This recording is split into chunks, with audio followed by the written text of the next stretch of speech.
Today, I'm going to be talking about a shockingly Christian theme in Disney's movie Encanto. Welcome to Missing the Mark, where we look for meaning in strange places. I'm Christopher. So just to start off and get this out of the way, movies have multiple themes within them. They're different plots, they're plot A plots, B plots, etc., subplots. They're different themes that weave together to make a movie. The different characters and their different interactions form different themes. So this is not an endorsement of the entire movie or of Disney the corporation or anything, just taking this artistic work of a movie and looking at one of the themes that you find within it. It is, interestingly, a relatively central theme, though. And the theme that I'm talking about is the thing that kind of drives the main part of the movie is that the miracle is in danger and then goes away and comes back. And I want to look at how that happens. And it governs some of the relationships of what's going on. And also the resolution of it is very interesting.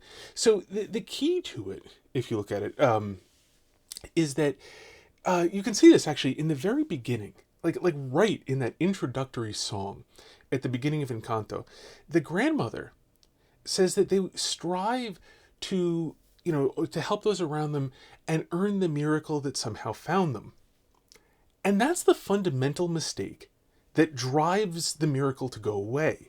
She's trying to earn the miracle, but you cannot earn a miracle. It is the nature of a miracle that it is a gift from God, and gifts from God cannot be earned because, of course, we are creatures of God. We can't give God anything that God does not have in exchange. You can't buy things from God.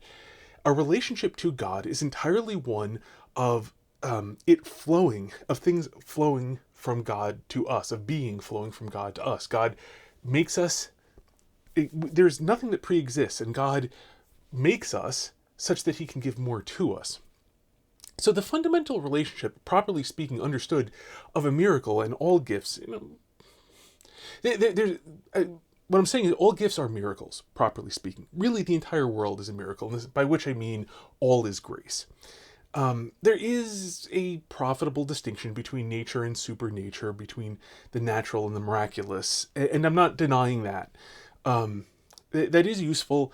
However, that's only one way of looking at things. It's one particular kind of separation, and it is not in many ways the most important separation. The most important separation being really to understand that the world is fundamentally a gift from God.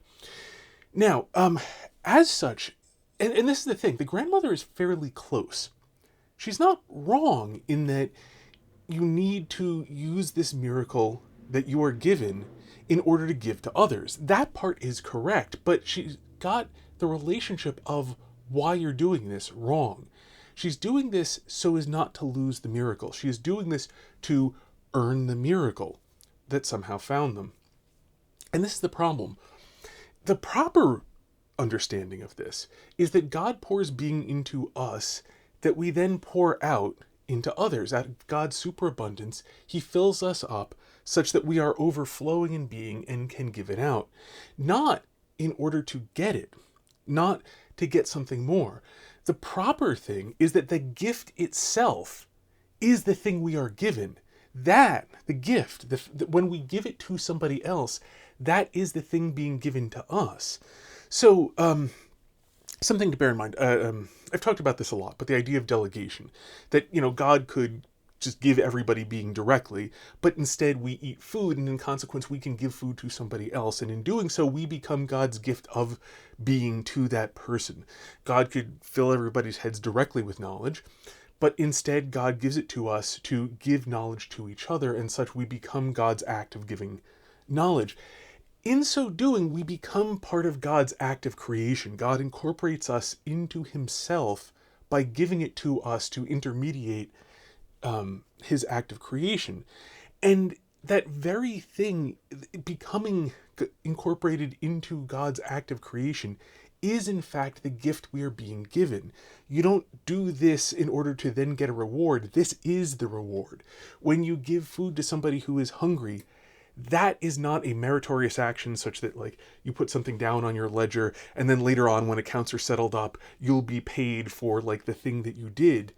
No, it's the giving of the food to the person that is the incorporation of you into God's act of creation. That is, in fact, the thing that you're here to do. There's no account to be settled up later. This is the actual thing you've been given. The good works to do are not a currency. They're not a way that you pay for the good things to come to you. They are the good things being given to you. And so the serving of those around them is, in fact, the use, the enjoyment of the miracle.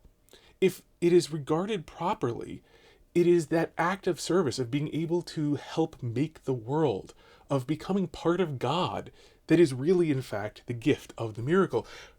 But that's not understood by the characters. The grandmother knows you have to use the miracle, you have to give what you've been given. Like that, she knows that that's necessary, but not why, because she doesn't really understand it. And the people under her don't even understand it, really, frankly, that well. She has very much taught them very, very concretely, like, you must use your gifts for this. But they don't even get why. They don't even get any relationship to the miracle. They just know they have to. And in consequence, they tend to understand this purely as pressure. Like, I've been given this and I must do this. I don't know why, but it'll be bad if I don't, so I just have to do this. And that complete lack of understanding manifests as that sort of pressure that you see. Luisa's song, Pressure, where she constantly talks about the pressure that she's under, is a really good example of this, where she doesn't know why she's doing this. She knows she has to, but since she doesn't understand it, she doesn't understand what the purpose of it is. She doesn't even understand what she's really trying to do. All she knows is that if she does some things, then she is considered by her elders, a particular grandmother, to be doing it right. And if she doesn't, then she's considered by her grandmother to be doing it wrong. But she doesn't understand it. She doesn't know what it is for, and therefore it is deeply stressful to her because she doesn't understand what is, when you don't know what it's for, you don't know what are big mistakes and what are small mistakes. You don't know what is recoverable and what is not recoverable. All you know is if you're perfect, then it'll be okay. But other than that, who knows? So you see again that you have a misunderstanding that is not even taught very well into the next generation, and so things become progressively worse here. It kind of hangs together for a while, but eventually, when you have this misunderstanding where people don't know what they're doing, they naturally and necessarily start acting at odds to each other. They're not working with each other, they're working against each other. And they hold on to some degree, but you get Mirabel and Isabella are probably the best example of them working at odds to each other, where these two are practically enemies to each other. You can also see it somewhat in Bruno as well. And so all of this, that working against each other, that not understanding what the miracle is for, and the grandmother desperately trying to hold on because she misunderstands the nature of the thing, and her increasing desperation, and the in the face of the natural consequences of people acting not according to what they should be doing and not according to understanding, but just sort of according to kind of what they've picked up, not having been taught very well, it comes to a head and everything crumbles. People stop being able to do things because they're now not working together at all. They are not in any way attuned to God and God's gift to them. They have looked in completely different directions, and so they've closed themselves off to it. And as such, I mean, it's symbolic, right? This isn't simply like a straight up theological work. But if you look at the artistic symbolism, what it symbolizes, they have turned away from it, and so they have shut off their ability to receive what they have been given, and so it ceases to be given to them.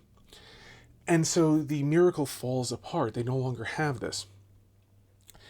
And only then at the end, and this is, again, part of the Christian theme, you see the grandmother repents. The grandmother, when the whole thing falls apart, the grandmother understands now. And you see this in her conversation with Mirabel at the river's edge. The grandmother comes to understand how she had been trying to hold on to the miracle, and that had become for her the most important thing, was holding on to this. And there's a certain amount of the degree to which, this sort of almost therapeutic style of, if you like remember the past, then you can let go of it thing. It sometimes works for people, I guess, perhaps. I think it's massively overstated. At the same time, it's, in a movie you have to do something fast, and this is good enough. So, I mean, I think you can sort of forgive that part simply because you have to do something very quickly because you only have a short running time in a movie and you're already most of the way over. But she recounts the past and explains why it was she was so desperate to hold on to the miracle. That the miracle seemed to be the one thing that was there when she lost, when she lost her husband, she lost her home and her husband, and everything seemed so terrible. And then here was this, and so she clung to it as like the one thing that would keep her alive. And she, in her fear to go back, in her fear to lose things again, kept clinging to this like like a person can't swim, clinging onto onto a flotation device, or somewhat, but turning into the way a drowning person will grab onto somebody trying to help them as if they're a flotation device and pull the two of them under. And she came to realize that's what she had been doing. That she had always talked about the importance of the family and of doing things for the family, but that really it was her insecurity, it was her fear that had been driving things, that she was trying to cling to things that you should not cling to. And when she was able to let it go, this is her repenting of this mistake, of the sin. And when she did that, when she repented of that, it then became possible for her to be in a right relationship to everyone else. And moreover, this communication to them of the things, of a right understanding. And she wasn't explicit about this, but she did communicate to them the importance of letting go of the miracle, of not trying to cling to it. That people are, that that the people are still lovable, that people still have being even apart from the miracle, and the part of them apart from the miracle, they are still valuable as human beings, and she still loves them apart from the miracle. And this is the communication of the way that you're not supposed to hold on to the miracle. The miracle is not more important than everything else. And so that repentance flowed through and allowed other people to come to a right understanding of it as well. And when when that right understanding, when that right relationship to the miracle flowed through, people then were able to accept it, and the miracle was given to them again. Bishop Barron has talked about this. We quoted Pope St. John Paul II about the law of the gift, that the only way to hold on to something is to give it away. And this is very much, I think, an enactment of that, intentional or not, I don't know. But it very much is an enactment of that thing, that it is only when you are willing to give the gift from God that you are even capable of accepting the gift from God, because the gift from God is the giving, that God loves the world. But love, remember the sense of charity, is gift. It is generous. Also remember, generous comes from the same root as generate, to give being, to bring into existence. These are all, loosely speaking, the same thing considered in different ways.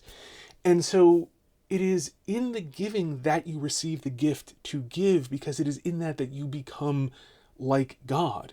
That human beings are created in the image and likeness of God.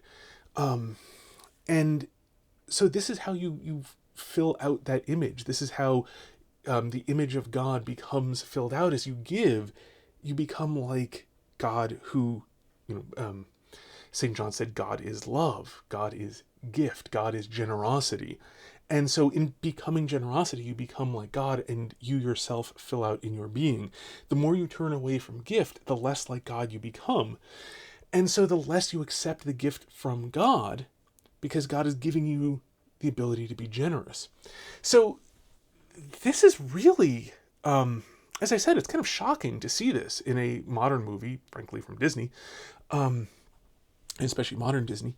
But nonetheless, if you look at the thing, it's people worked on it and then they were done, and now you can just get copies of it. And if you look at that thing, which is finished, this is in that artistic work. You see this theme in it, and it is a really, frankly, very good illustration of the law of the gift. It is a very good illustration of the nature of a miracle is that it is a thing for you to give.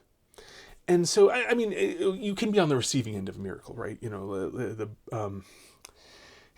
the people who ate food, when Jesus did the miracle of the loaves and the fishes, and people ate from that, they were on the receiving end of this. Although even there, when you get fed, you are given strength, you're given energy to do something.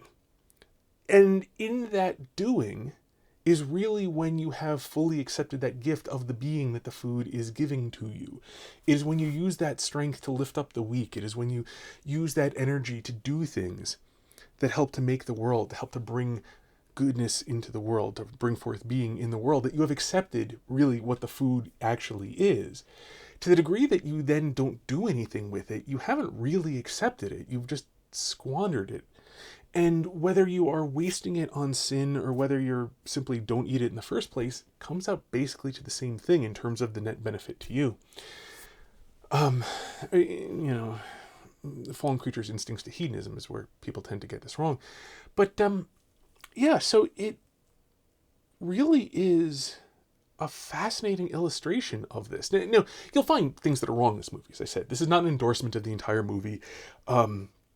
If you look at Isabella's song, especially the English version of it, I don't speak Spanish, but with the aid of a dictionary, is able to work through a bit of the Spanish version. It's not quite so bad, interestingly, but the English version, where she's saying like to break free of all rules and expectations. What if I was just madly in the moment? Well, you'll hurt people. Which you can tell in the song, because like practically the very next thing she has to say is, be careful, that plant I just made is carnivorous. She has to actually, as I recall, she like has to pull her sister up from where she was about to be eaten by a carnivorous plant. So like, yeah, that it right in the movie, what happens if you're like wildly, madly in the moment is you're going to hurt people because you're not paying any attention to what you're, the effects of what you're doing. You're not doing things, you're not like interacting with the world. You're just like, taking a gun, putting your hand over your eyes and shooting around. What happens if you're just like madly in the moment, wildly just firing your gun in sheer delight at the bangs? Well, you might hit somebody. That's what happens if you don't pay attention to what you're doing. It's an idiotic idea. They're trying vaguely, I think, to get at the idea of like, what if I considered the goodness of things in themselves rather than paid attention only to my expectation of the reactions of other people? What if instead of merely trying to please people, I tried to follow principles and do what is right, not merely what will get me praise from others? And like, if they actually said that, that would be cool. They're kind of actually saying like, what if I was a homicidal maniac if I was feeling like it? It's like actually what they're saying. What I mean by that is what they're saying is like, is irresponsible enough that a homicidal maniac could sing that song and mean it in its full and be completely consistent with it. The reason why there's any sort of catchiness to it is because it sounds vaguely like something that would actually be reasonable, the thing I described before. So again, I'm not saying like this song, I'm not saying that this movie is infallible and, just open your mind and absorb it completely without question because it's nothing but pure truth. I'm not trying to say anything stupid like that. I'm just saying there is a really interesting symbolic representation of an important aspect of Christianity within this movie. It's kind of shocking that it's done so well, and in the current context, but it is. I mean, here it is. Look at it and you'll find it. So, that's just really interesting to consider, and hope you found it interesting too. Until next time, may you hit everything you aim at. If you like this video, then clicking the like button, according to YouTube, will make them more likely to recommend it to others. If you know anyone who might get something out of this video, then it would be kind to share it with them, or just share it on social media in general. And if you'd like to see future videos of mine, you can subscribe. And if you're not in the habit of checking your subscriptions page regularly, then I suggest clicking the notification bell and setting that to always, because otherwise subscribing to a channel basically just sort of like gives YouTube a hint that maybe it should consider recommending these videos to you, possibly at some point, if they think so. It's a funny world we live in. God bless.